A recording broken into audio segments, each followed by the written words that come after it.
Assalamualaikum warahmatullahi wabarakatuh. Salam dan bahagia Bapak Ibu Guru hebat.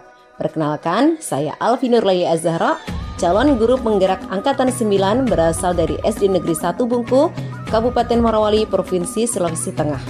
Saya akan memaparkan kesimpulan dan refleksi dari pemikiran Ki Hajar Dewantara pada tugas koneksi antar materi modul 1.1. Setelah saya mengikuti kegiatan eksplorasi konsep dan juga diskusi konsep mengenai pemikiran Ki Hajar Dewantara tentang pendidikan, saya banyak mendapatkan pengetahuan baru dari pemikiran-pemikiran Ki Hajar Dewantara. Di antaranya yakni dasar-dasar pemikiran Ki Hajar Dewantara, pendidikan yang berpihak pada anak. Pendidikan bertujuan menuntun anak untuk dapat menebalkan kodratnya, memperbaiki lakunya. Pendidikan adalah tempat persemaian benih-benih kebudayaan. Dan trilogi pendidikan dari Bapak Ki Hajar Dewantara, yakni Ingarso Sungtulodo, Ingmadyo Mangunkarso, dan Tutwuri Handayani.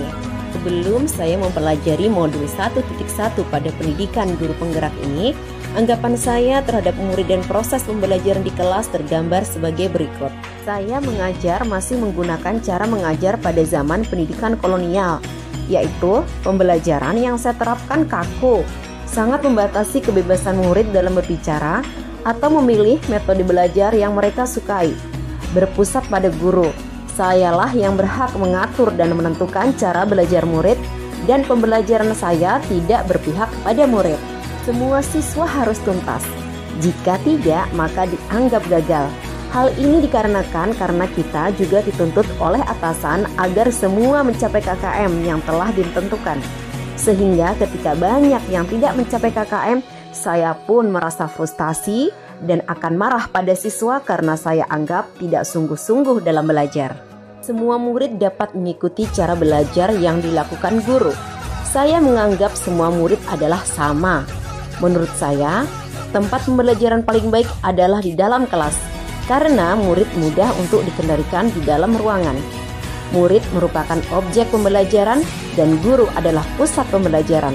Maka sayalah yang paling sering aktif di dalam pembelajaran dibandingkan dengan murid.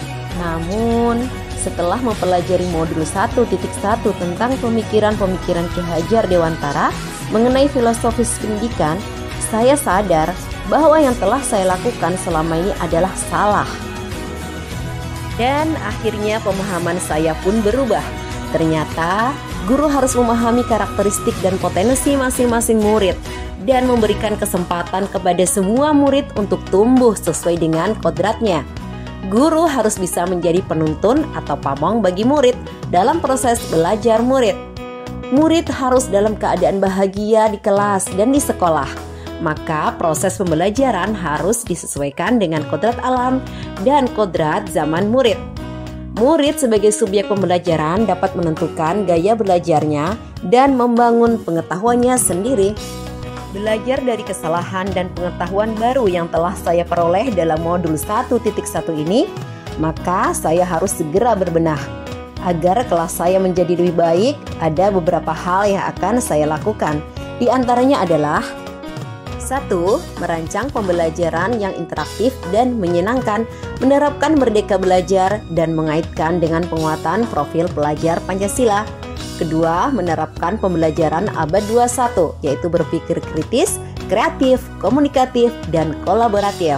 Ketiga, menuntun murid sesuai dengan kodratnya dan tidak lagi menuntut. Yang keempat, memahami karakter murid, latar belakang kodratnya, serta menjalin komunikasi positif dengan mereka. Dari semua yang telah saya pahami dari modul 1.1 ini, saya dapat menarik kesimpulan. Dasar-dasar pemikiran Ki Hajar Dewantara harus segera kita terapkan dalam proses pembelajaran di kelas maupun di sekolah. Di antaranya, pendidikan adalah menuntun anak sesuai dengan bakat dan minat serta siap menghadapi kemajuan zaman. Pendidikan bukan hanya ilmu akademis semata, namun harus menanamkan budi pekerti untuk memperbaiki lakunya murid. Pendidikan sejatinya adalah menghamba pada anak. Guru menjadi pamong yang menuntun kebebasan anak untuk mencapai keselamatan dan kebahagiaan sebagai manusia sesuai dengan sosiokultural anak. Dan sebagai perwujudan dari semboyan trilogi pendidikan, maka guru harus bisa menjadi teladan bagi murid, memberikan motivasi dan dorongan kepada murid. Demikianlah refleksi dan kesimpulan dari modul 1.1 yang saya pelajari. Semoga memberikan manfaat bagi kita guru dan bagi murid-murid tercinta generasi bangsa. Terima kasih telah menonton video ini. Wassalamualaikum warahmatullahi wabarakatuh. Salam dan bahagia Bapak Guru Hebat.